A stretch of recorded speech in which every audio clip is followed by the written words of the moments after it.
I suppose most births would have been at home, would they, in those days? Yeah. Yes. Yeah. Mine was. You were born at home, yes. Back bedroom. Mine was, yeah. Yeah. But I can't remember much about it. All my young life, really. So I suppose after that, perhaps school is the next memory for people. Remember a lot about that. No. Kids were absolutely terrified, really, going into school. I mean, I can remember being petrified. And Miss Dunstan and Miss Burway there, and Miss Burway was a frightening figure to me, but did you have Miss Burway? Yes, I had Miss Burrow, Miss Dunstan. Yes. It's funny. I think we had to have a period where you put your arms on the desk and your head on your arms and had to go to sleep in the infants. I don't remember that. Yes, I remember that. I remember having a sandbox. My first experience of writing was in the sand tray. Oh, yeah. Everybody had a sand tray with a wooden skewer, and you learned to make the letters, especially the capital letters. We all went through the capital letters A and B and in the sand, you know. Give the box a shake and go on to the next letter. Yeah. No, I've not heard of that before. You haven't? No.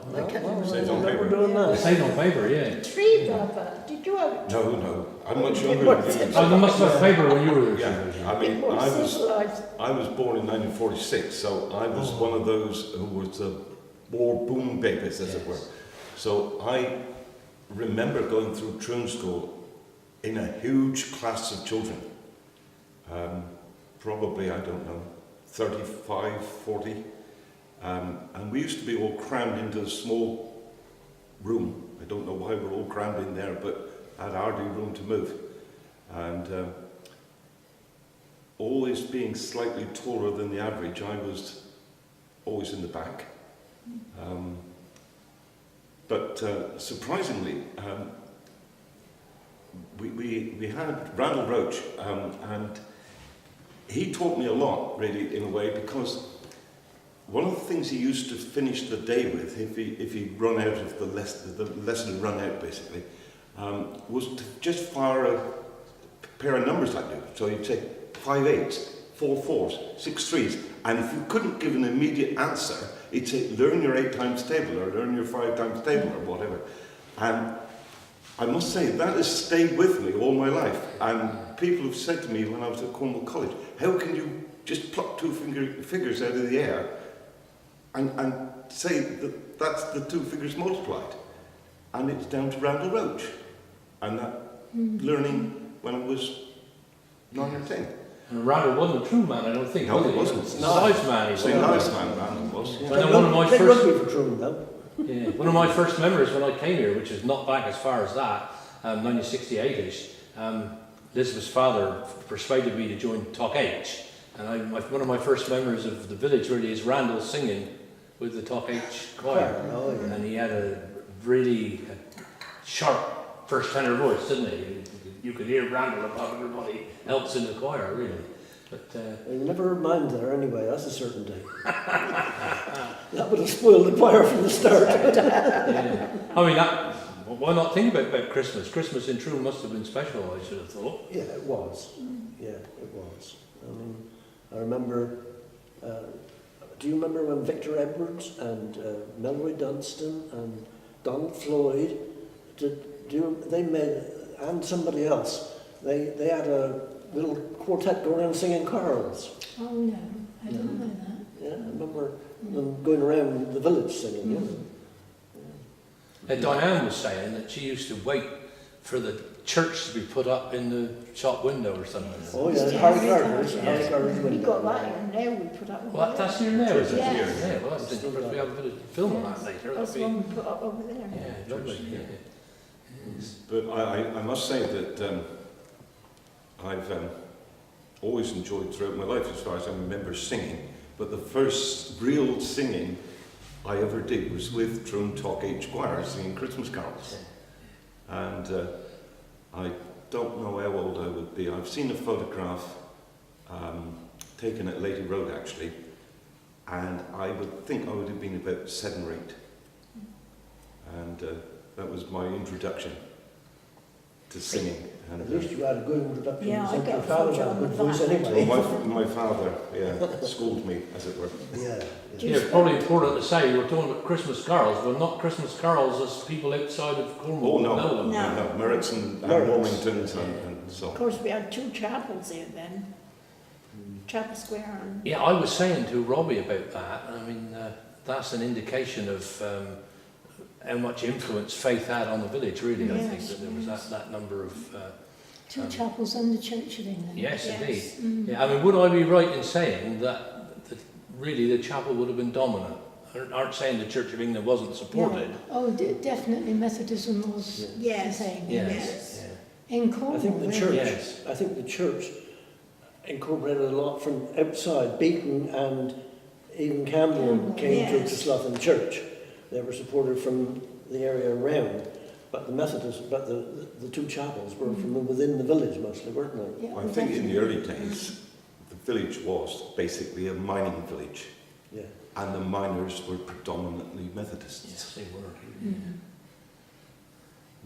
No, that's very interesting. I was saying to Elizabeth before we started filming that we talked to David Rashley, and he was saying about when the cricket team went to Lords, which was a big event for the village. Well, they went twice, in fact, didn't they, if I remember? 3 times. Yes, and he was saying that on the first occasion, which I don't know the year, but must have been, did you say 72 or something? 72, I think. Yes, it was. They still felt it necessary at that time to ask permission of the chapel to play on the Sunday. And I would have thought by then, in most other places, that influence would have gone, but it obviously hadn't gone here by then. So I didn't know that, actually. yeah, well, that's David's story. I mean, Could well be right. yes, yeah. I remember when, you're talking about cricket, when Charlie Rickard was carried up through Troon Fort Street on people's shoulders. 1947. That 1947 was it? Mm. Yeah. And why was that? Yeah, why did that happen? We won the championship that year. Yeah, it was, yeah. Won the county championship. We beat Goran at Campbell in the final. But that was the days when the league was split into 2. We had the East and the West. And then they amalgamated it and almost killed cricket in Cornwall as far as I'm concerned. Yeah. While they had the 2, the East and West, I mean, at the moment we've got St Just travelling to Warrington, for instance. That's part of 100 miles to play. Well, game starting at 1:30. Boys haven't got a chance if they're working on a Saturday morning. You just couldn't make it. Just couldn't make it. But we never used to go any further than Truro, St Just, Westways, and Mullion. They were all the rest of the team. Well, Falmouth, of course, but all the rest of the games were Camborne, Druth. The thing about the cricket, I remember a story when we were putting the book together. I can't remember who told me this, but it involved a relative of mine, Jack Trebilcock. And Jack, relation to you? yes, first cousin to my father. There he was. Oh, so you're relation to Vivian Foole's mother as well? Yes, yeah. Oh, that's the hopes. I know your family. Phil, you should know that nearly everybody's a relation to somebody. But whoever it was said about it, they I said know when, relation to Bulldogs as well, you see. yeah. But he was saying when Troon went to play at St Just, which was a big thing, Yeah. and I suspect that was because of the links with families. So I'm certain my family came from St Just up here, long way back, I don't know, before the 1800s started. But when they went to St Just to play, they would take one of Jack Trebilcock's pigeons with them. They did. To We used send to a do score. that in Mullion even. Act on. We've done that at Mullion. We've taken that. Even going back, never mind going back to those days, this is when the buses went. We've taken pigeons down and in the early days, that's the 1940s, end of the 40s, and maybe even the early 50s. But we used to go, all the team would go by bus, and you would have a supporters bus go with it as well. Yeah, you had 2 buses to go. The team went to Mullion or St Just. I thought it was fascinating. Oh, yeah, Pigeons took to be pigeons. sent down with the cricket Yeah, result. done that. So, yeah. So that was during the wartime. I mean, is there anything particular about wartime that you can recall in Troon that made it different? I mean, Treve and I weren't alive then, Weren't around, no. so we don't know. But I know, Elizabeth, you when we did the book, you talked about how they, not Troon particularly, but down in Camborne, by Holman's No. 3 works, they painted the houses Yes, to make them look like a row of cottages and so on. houses. Charlie Roberts designed that, didn't Did he? he? Yes. That's right, isn't it? It was like a row of houses. That's right, Mm. And that was done why? Well, camouflage. I It see. was camouflage to stop it being bombed if they could, you know, and give it that perspective of being, as Elizabeth said, the houses. Yes, yeah. And did any of that affect Troon at all? Any of the Not wartime really. preparations, or was life here just the same during the war as it was before? And then We had a bomb dropped up here. Yeah. Did you? Where's your pits? Where the football field is to now. A bit farther on, they had a bomb between Blenheim and Troon. Actually, they had a stick of bombs dropped there, Yeah. and the only one that exploded was one that hit the road. All the rest of them were unexploded bombs across the field, and the bomb disposal boys had to come down and make them safe. But Leonard, do you remember the Dunstons in Ballina? Yes. Leonard Dunstan, he was a bit older than me, but Leonard was, when the bomb disposal boys went there, they dug around the bombs and cleared them, found where they were, but left them exposed. And when they came back next morning to continue the work, they heard a clunk, clunk, and this was Leonard trying to take the fin off the bomb. Yeah, Leonard Dunstan. Well, they said why that happened was because William Moles was coming into Newton Farm with a thrasher. Yes, I heard. And that was actually lighted it all up. And my uncle and my cousin, which lived on the farm afterwards, was coming on walking with two push bikes, and they had to lie on the floor. Yeah. Yeah, They think it was on Dalton- the Dalton. traction engine, the old traction engine, they stoked up. And Yeah. they thought probably the pilot was trying to get rid of the bombs anyway, but he saw this, thought it was a railway line. And that was William Moles. And let them who- go. who died They just a few struck weeks ago. Croft Common Yeah. instead of, Yeah, it's down there because that was the nearest they could get to us, I was saying. it That was in about Newton. half a mile in lines Yes. away from the road. Yeah, I went to William's funeral and they had a traction engine outside the chapel all through the service. Oh, was Oh, I did. William Moles. Willie Knowles? Yes, Oh, yeah, yes. yeah, Yes. yeah, Willie Knowles. Well, so things was a bit different during wartime because there was a stick of bombs dropped. Yeah. Oh, yeah, and there was, the early part of the war, there were bombs dropped on the top side of the cemetery, and there was a crater. I remember going up there at the crater and picking up bits of shrapnel, and I had them for a while, but got lost over the years. But I remember that, and also, do you remember Geoffrey Ford? That's John's brother. Had a commendation because he put out a bomb, or put out a rick fire, struck a hayrick, an incendiary bomb struck a hayrick down where Grimble Garage is now. There was a hayrick there, and Geoffrey Ford, he was in grammar school at the time, I think, and he managed to either extinguish it in some way anyway and save the hayrick. But I don't remember actually. John Ford would probably have been better to have. I'll ask John that actually. I played golf with John still. Well, I I know- remember, when Oh, we you go used on, to go in Blenheim, my granny lived in Blenheim, because Mum come from Blenheim, and me and Leslie, he's 5 years younger than me, but we had silver paper all coming down from a plane, like, in the fields, and we said they're playing, and we was picking them up. They said, lucky for one shot. Yeah. I noticed there's at least two gravestones up in the cemetery which are military ones. Are they connected with anybody from Troon or don't we know? Penerick was one, wasn't it? Penerick? Penerick was one. Yes. Yeah.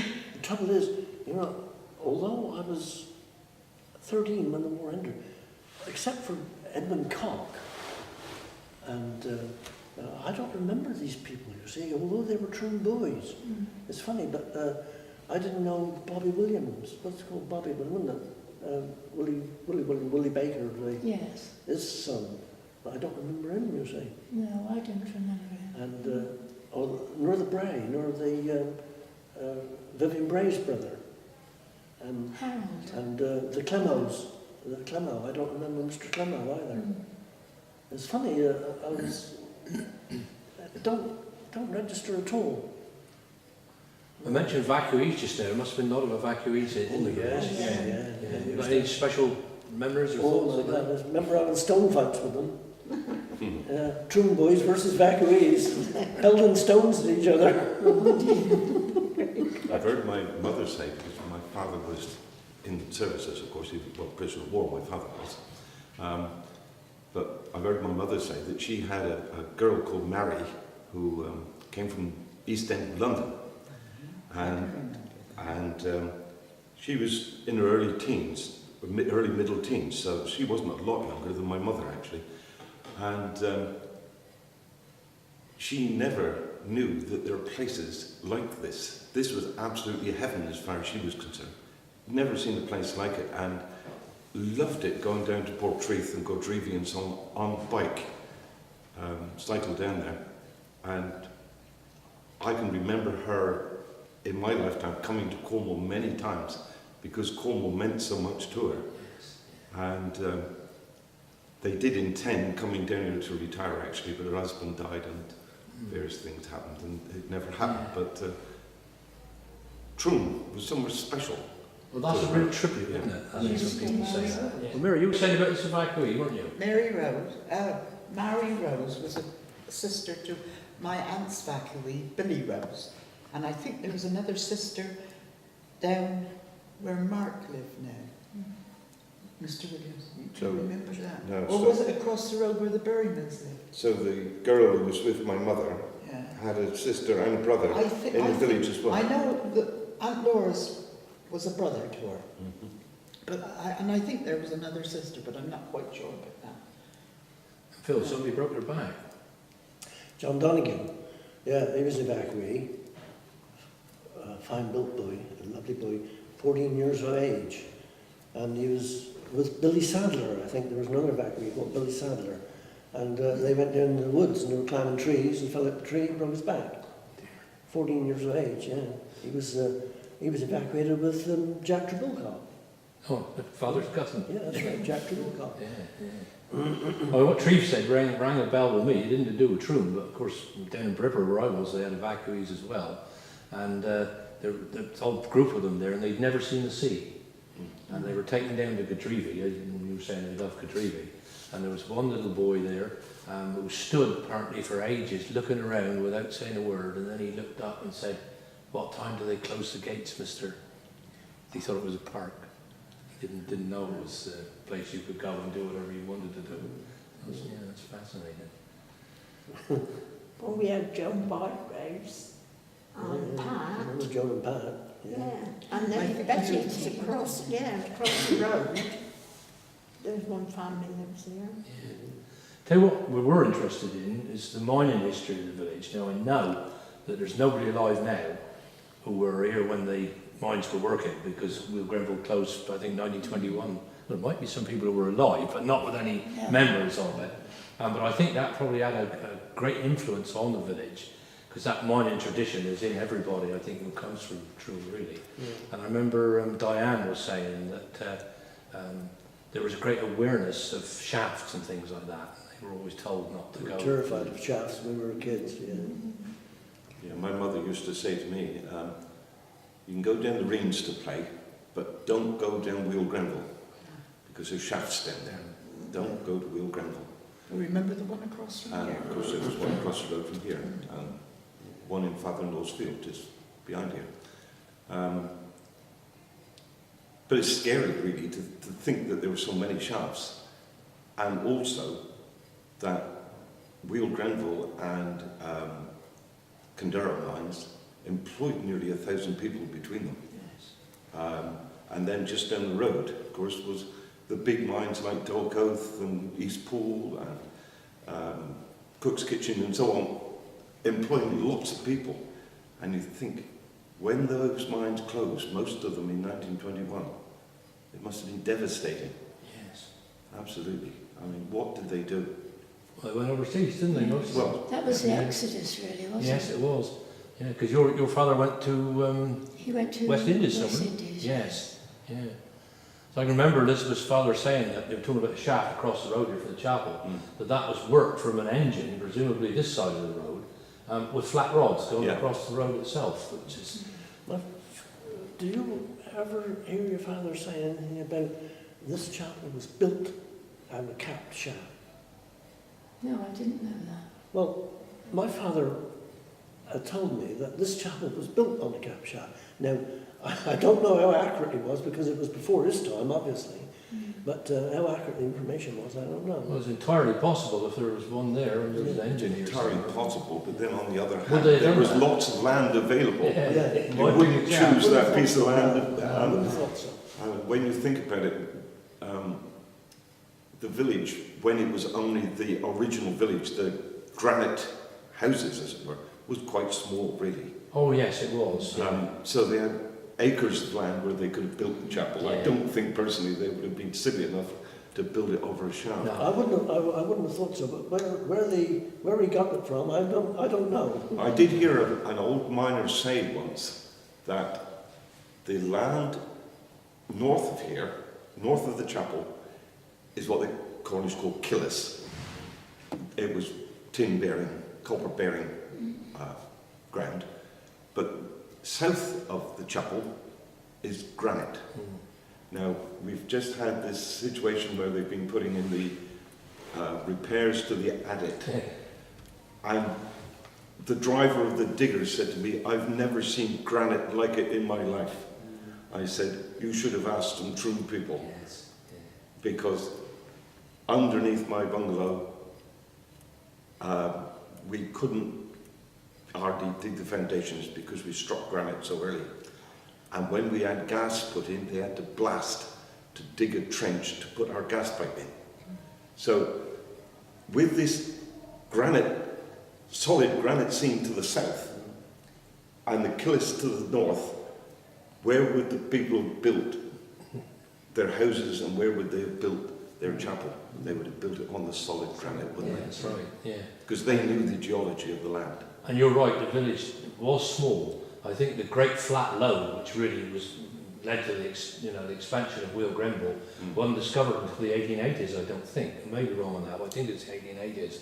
And then early 1900s, of course, you've got New Street and extensions to Pendarvis Street and things like that happening. New Street was and New Road was built after Darver Street because the Trevillick family my granny was actually born in where the co-op shop is now, but her sister, the Mrs. Trebilcock, the Granny Trebilcock, she was born in Pendarvis Street. The family moved from there up to the square.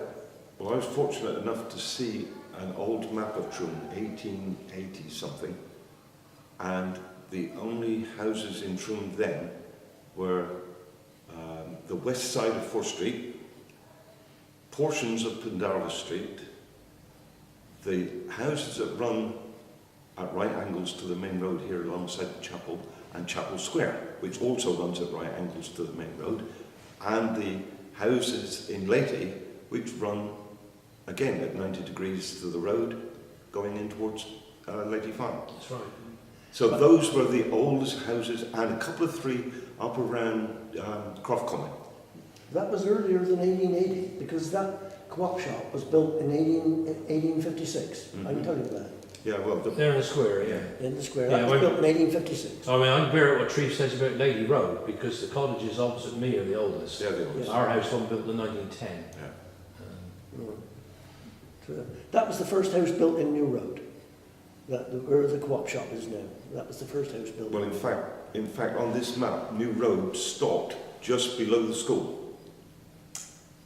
There was no road beyond the school. The way you got to Four Lanes From was square yeah. up to the school, yeah. Yeah, there was a road from the square up to just below the school, but the way you got to Four Lanes was via Belemo. That's right. And So the road from the Shikarn, school, actually. yeah, Not the Shikarn. the road from school to towards Four Lanes was put in relatively late. And it's quite wide and quite straight, which Yes. bears that out, doesn't Yes, it? it is. The road used to come out where those three cottages are at the top. When you're going up towards Croft Mitchell, well, on that straight, there's three cottages down on the left there. And the road used to come up behind there. And that was the main road from Shikarn. Yeah. So the new road was put in as an afterthought. Can you think of any characters from Troon from your early days, or significant people. I mean, significant people. I mean, Robbie and I thought it was important to mention John Harris. We went down to Treslathan and read some of his verse by his grave and so on. But I mean, there are other important people and characters as well. I mean, I don't know these people, but I can remember Brian Carter, who I thought might have been yours for him, but not, mentioning somebody called Caps Martin. Oh, Caps. Yes. Character he was, wasn't he? Old miner. Yes. Yeah. One of the original Troon team, the cricket, he was a great cricketer, or a great cricketer. One of the original with the Farmer Bennetts and Jack Bennetts, who lived at the farm there, his father. And they started the Troon Cricket Club, I think it was 1875. Somewhere around, I think it was 1875, but I can't be sure of the actual date, but it was around the 1870s somewhere. And he was one of the original. He was a character. It was Caps. Why was he called Caps? Well, he always wore a cap. I assume that was. Yeah, I wonder whether either he was a mine captain or he used to put the caps in the dynamite or something. I could never sort of figure He out. was a miner, but Yeah. he's a very strong man in his younger days. The cricket was never quite like it is now. I remember them saying he went down to St Just, he was playing, and he was given a bit because they used to have their own umpires in those days. Troon would take their umpire and St Just would have their umpire. And he was given out by this LBW. I won't repeat the words, but there isn't, I'm not moving, and there isn't a man in St Just who will move me. And that was the attitude on the cricket field. And I suppose in the cricket team they were all Troon men then. They were, and they used to lead to play at St Just. They went to a horse and whatever they call it. The team would go by horse transport, and they'd leave Troon at 7:30 in the morning to play cricket down at St Just. They'd have to leave at 7:30 in the morning. With the horse and cart. Well, a horse and wagon of some sort, yeah. Isn't there? Did he used to umpire as well? Pardon? Did Caps Martin umpire? Not that I know of. Not in my time, No. anyway. There's a story told about someone who was given out, and he said, "I'm not out." He said, "You aren't. You're looking at West Britain next week." Oh, yeah. That was one of his. Yeah. And my first memories, actually, of going down cricket field with my father was Camborne and Troon playing. And when we got on the ground, I must have been about 6 or 7, maybe 7 or 8. But I can remember them all sitting down. And Father asked him, "What's wrong?" And they said, "Well, there's an argument as to whether the man was out or not." They still had their own umpires, even then. That's the 1937 or 8. That would be 1937 or 8. And they were still had club umpires as opposed to being league umpires, you know. I mean, you're all mentioning cricket with St Just, and I sort of mentioned that. Was that important, do you think, St Just and Troon? That was. It was a tremendous journey to go to St Just to play cricket. I mean, that was a real long journey in those days. Yeah, I mean, it was long enough. When we used to go by bus, but Do you think people had links with St Just because of the mining and so on? I suppose they did, really. They were very combative, very competitive. Always a hard team to beat, a difficult team to beat, yeah. My mum's brother, they used to call him Dr. Grace, through playing cricket for Troon. Phil and them were about it. Well, I played with, he was my first captain, actually, after the war. Headley Soul. But we always called him Uncle Doc after that. He was a great fan of Dr. W.G. Grace, and of course he had the nickname. And your cousin Jackie was also known as Dr. Soul. And he had a ball presented to him on the stand. Yes, for taking all 10 wickets. Yeah, also. Yeah. So if you think a little bit about that a minute, and perhaps you can go back to what we were saying about getting water. I mean, there's no pipe water, so what did you do? Well, you had to get it from the adit if you wanted to drink I it. used to carry a little tiny bucket with my aunt to the adit to get water from Lady Road. Of course, quite a few people had their own wells, they had pumps in their gardens. Yeah, I got one. We You got had one in your garden, yeah. Is we it got working one. now? It could be put to work, but Oh, I don't use it. no. But quite a few people did have their own, but all the rest had to get it from the other. And the flat, Well, didn't some get it from the chute down by you know Wellington? Yes, Bessie Smith shoot there was Yeah. called, where Tree lived in there. Yeah, Oh, that's yeah. right. Yeah, we're down used to be Yeah. Lawson's, We there used was to go Wellington there. I there. must admit, I've never been down there for. But I think most in Or Sutton Sutton Road Road and Camp, as there. I think. Okay. But that shoot down there, now know through the work they've been doing the last few Yeah. months, that was in fact a tap off the outflow from the adit at New Street. Yeah, yeah. Because they had it as drinking water, didn't they? Yeah, so So no pipe water, you were very careful with the water you had, presumably. It was it was again at the end of the 40s when it was brought into the village. I can tell you precisely when the water was brought in because my mother used to relate the story often.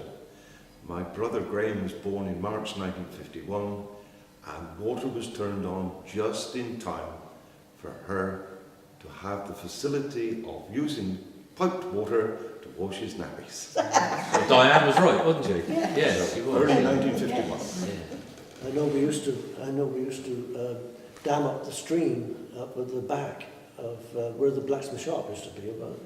And used to dam up the stream summertime. We used to sail little boats in it. And of course, the people in Pendarva Street used to create. The women would be up in arms because we'd be making them water muddy. For they had to use the water for washing the the clothes. washing. Because you've got those little Those little sumps wells, there, haven't you? yeah, where they Put your dip bucket in. That's right. Yeah. And the women were rather angry. They used to come up and feathers would fly, as they say. And go back a little bit further to David's sort of relationship with mining. They used to go down to Weald Grenville and wash their clothes in the hot water coming off the condenser. Really? I've never heard that one. That's a new one. I mean, this is before, this is 18 whatever. But yeah, the steam engines obviously producing hot water, and they used to go down and wash the clothes in hot water in the condenser. That must admit, that's a new one to me. Yeah. Learn something every day. You learn Every day you every learn day. something. And then I forget it. So. And no pipe water, so no toilets. Well, funnily enough, we were lucky in the square there. We had toilets, but we had to go out to the lead to flush the toilet. We had to go out and, with a bucket and scoop up a bucket full of water and take it in and flush it. Yeah. I suppose most people, it was up the end of the garden, wasn't it? That's right, yeah. In Blenheim, when my mum was, where she was lived to, there was like across the yard by the barns, around the pig's house, and up there. My gosh, I thought this morning, Bruce, I thought, my good gosh, everything didn't. They used to have what they called the old suspects. They used to be Yes. emptied by the cart. We were talking about earlier on, the cart, horse and cart come around with it was a bucket-shaped cart, and it was rather leaky. Yeah. Is that once a week would have been, or what? Pardon? Once a week would they Yes. come to I that? think I'll be quite honest, I don't think it was as often as that. I think it was more like once a month or even 2 months, because the old suspects used to be, rather well, big. lots of them had buckets, and I think it was Tuesdays that they used to Yeah, a come. lot of people empty their buckets into their garden line. Oh yes, I know that had happened too. I think though Troon must have been quite a significant village because Troon was an early village to have mains drains. Not early to get mains water in 1951, but also of course Troon had mains gas. There aren't many villages in the county that got mains gas. Horlington's not got mains Yeah, gas. that's right. So Troon must have been a fairly significant village to have those main supplies. Yeah, that's And I wonder if the mines had something to do with that. Yes, yeah. Um, Are you saying the drainage was in before the main water was? yes. Yes. The Yes. main drain down through Pendarva Street. There's a manhole cover there in the square. If you look at it, it's bricked actually. The actual drain going down through the middle of Pendarva Street. Yeah. Yeah. When we went to school, we was told that it was the biggest village of Cornwall. Yeah. And if we had something there, we had one more thing there, so I don't know what that was. No, I've always heard that too. that Yeah, so- Troon was the biggest village in Cornwall. Whether it's right or not, I don't know. But we was always told at school. Somebody boasted about it, actually.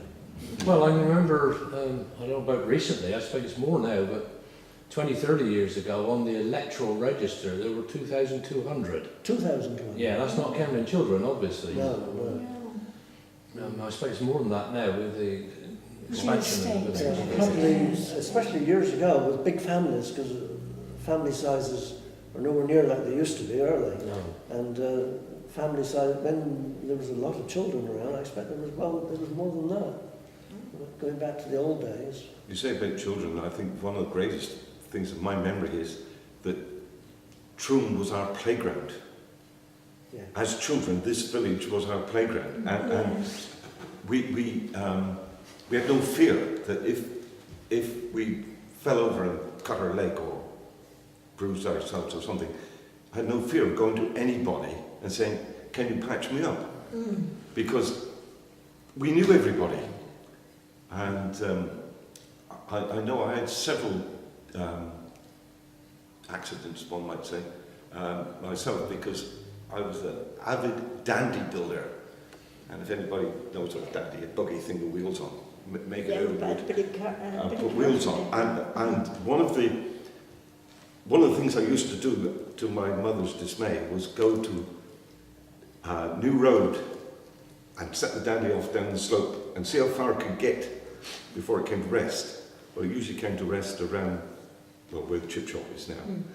But the real prime one was to go above Lady Road, Lady Farm, run down Lady Road, and you had enough momentum to get into Pendarvis Street, and go down Pendarvis Street, and enough momentum in Pendarvis Street, if you took the corner fast enough, to take you past the flat piece alongside the church, and then downhill towards Stenick.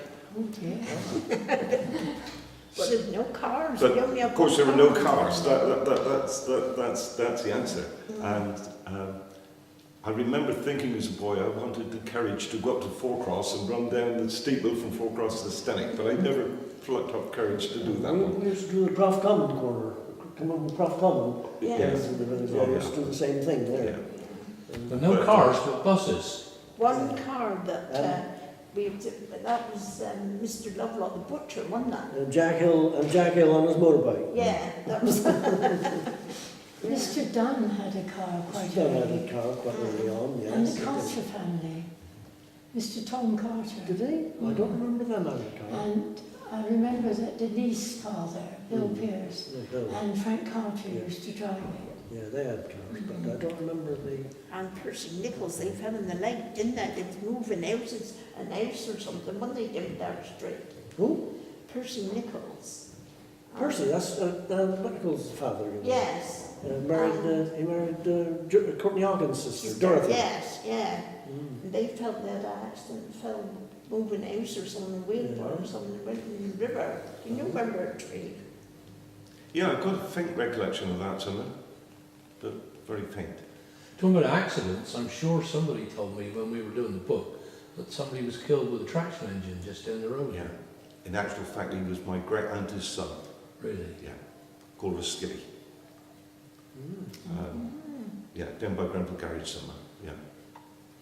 I could look up the details, but I don't know them off the top of my head. No. But yeah, my great aunt is, that's, Auntie Annie used to live with Mrs. Ruskilly. yeah, Mrs. Ruskilly, her Yes. son, yeah.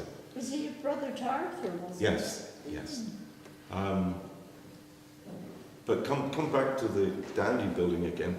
A thing that came to me just as I was talking about it was that on my dandy, which was of course made out of second-hand scrap wood and so on, I had 2 axles made in Holman's by Jan Luke. Now, as anybody who ever worked Holman's knows, Jan Luke was the busiest man in the place. And I was. Used to use old pram wheels. That's right, old pram wheels on these Holman's produced axles. Yeah. Well, I never got around to almonds, not in those days. But I did have a dandy and was pushing Shirley in it. And I remember Shirley must have been quite young and she was trying to steer the dandy with her feet. From one of the wheels, it was stone, and of course the wheels locked around. And she was doing that, and she had gravel rash from top to bottom. talking about the importance of the chapel and of tea treats. Now, sadly, long gone, because I don't know about you, I don't class what the school does really as being a tea treat. I suppose that's down to lack of children, really. I mean, Yes. we're down at Key Helen Chapel, and tea treat there was pointless because there's no children. They have no Sunday school That's at the all. problem now, isn't it? Yes. But here it was a big thing, and again when we were doing the book, I think back around 1905, 1906, there were 700 scholars paraded. I don't suppose they all came from this chapel, but they would have come from all around, I suspect, Beaton and I think all over. probably from the two chapels. Yeah, because church never has come with chapels. Yeah. That was The No. church did in the last few years. Yes, didn't the it? last few Not years. years ago. It was just No, the two no. chapels. I mean, you all remember, because I do, obviously, having a fair up beside Yes. uh, I can remember two Yeah. fairs. two fairs, yeah, one Yes. up by Yes. the Chapel Yeah, Square, I- and one here in Fatherlaw's Field, Yes. Yes. and Campbell Band on a stand in Fatherlaw's Field. And my wife tells me that one tea treat, they'd lost their dog, and eventually they found the dog underneath the bandstand, and she'd produced puppies on tea treat day underneath the bandstand. They used to have stamens. They used to call them stamens. Yes. Yeah, They used I to have remember that. stalls going up through First Street, coming up around. I always remember, I don't remember more than Mrs. Bray, I always remember Mrs. Gracie Bray had her fruit and vegetable stall there, because I loved cherries. And I used to be able to buy a bag of cherries. Used to love my cherries. Well, they said there's to sell coffees and mothers to sell Oh as no, well. that being, so yeah, coffees. there were several stands there. But they used to, the old people used to say stannings. They wouldn't standings, it was stannings. Well, I was through saying First Street. to you, David, about the tea treats. I said, I don't know when they started, but I said that my mum was 101 now, and my gran was 40, so perhaps my grandpa was the same age. And when he used to have tea treats, he would go to bed and wake up so early that when tea treat come, he was in bed again. He never went tea treat. He was so excited for tea treat. Well, it's a big day of the year, wasn't it? Oh, Yes, Yeah. yes. So I'm looking at the school So- records. If the 24th or 23rd, whatever it was, 24th. fell on a weekday, school closed, Oh yes, Yes. yes, remember that. which would never happen. We were now. very disappointed when that altered, and they used to have it the nearest Saturday. Nearest to the Saturday. Yeah, meeting. yeah, Yeah, yeah. yeah. But I used to that like was tea when Troons was packed. Troon Oh, Yes. was everyone would absolutely come packed home. on Yes, Tuesday. yes. I think it was probably brought here by the miners when the village came together and became a community as such. And, Mm. I mean, I don't know because I'm not a historian, but I think it's probably connected with the Old Saints' Days, Yeah. which everybody would have celebrated in Cornwall. And then when Methodism became so strong, I think it took on some of that as well, you know. Yes. And because it is the Feast of St John here in Troon, isn't it? You see, Tea Treat people Day. kept feast days, didn't they? They did. Oh, yes. Yeah. Well, Campbell Feast and all the local feast days were. Yes. were Yes. And Troon, of course, was in Cameron Parish. Yes. Yes. The almonds spoiled that. But I remember in John Harry's book, he said that Christmas Day was a religious festival, but Feast Day was when you let your hair down and had parties and things like that. Yeah. The almonds wanted go work on the feast so that they could leave work earlier, like say not Christmas Eve, the day before. And then all the shops were shut and everything, because I worked in a shop in Campbell, and we had open then from then on. Mm. I remember school half term was Cameron Feast weekend. Yeah. Always. That's right. Yes. Yeah. Till everything was standardised and that went as Yeah, well. lovely bazaars and concerts and everything here. Then didn't we? Water. Yes. well, from Campbell's point of view, I suppose Trevithick Day has taken over from the feast day. I Really. suppose it has really, yes, yeah, I yeah. mean, the opposite end of the year was feast day. Campbell Feast was November, wasn't it? Yes. Whereas Nearest to Trevithick the Day is end of 11th. April. 11th, yes. What am I right in saying that on the tea treat day, if people were able to, they would come home to Troon from wherever they were Yes, for yes, the tea treat, yes, yeah. yeah. And I think particularly after the war, when people were able to travel again, we used to look forward to it so much because all the Americans would come home for a tea treat.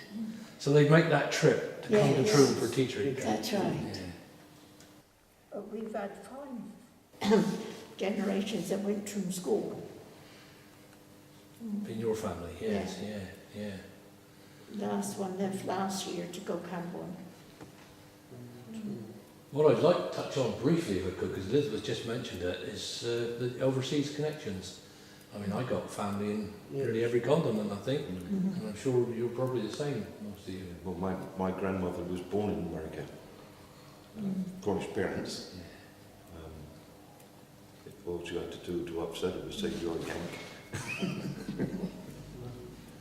Most families had relatives that were in America, wouldn't they? When the mines, well, I wouldn't say collapsed, but when they cut back on their, they went abroad. Almost all families had that, yeah. My mother's brothers were out there in Detroit, were working in Detroit, and the motor works there, I remember, they went there. Yeah. I'm sure most families had people in America Yeah. and South Africa. And Australia as well, Australia. yeah. I remember Uncle Fred saying he was in the last, to come out at the time of the Boer War, he was in the last, I don't know, it was a train or a horse train, but he left Johannesburg right before it was taken by the Boers. But, I've heard said now. I think basically, Trevor, they're a generation late in probably doing this thing. Well, possibly. Some of the memories, Memories. they're a generation late. Yes, that's right. But whether it's true or not, but I've had said to me that a lot of the houses in Treslothan Road were built by people coming back from mining abroad. That's a story told in my house. Yeah. Yeah. It was built by the Dennises, who were in my family, but they didn't know they were going to be related to me at that stage. And they said that our house and the house next to it was built by the Dennises on mining money brought back from Yeah. overseas. I think that happened lots of times. And I mean, if you go into the roof of my house, the timbers in that roof are far more substantial than in a normal house. Yeah. Really. So they thought we'll buy the best. Well, that's right. I mean, if you look at the village, you're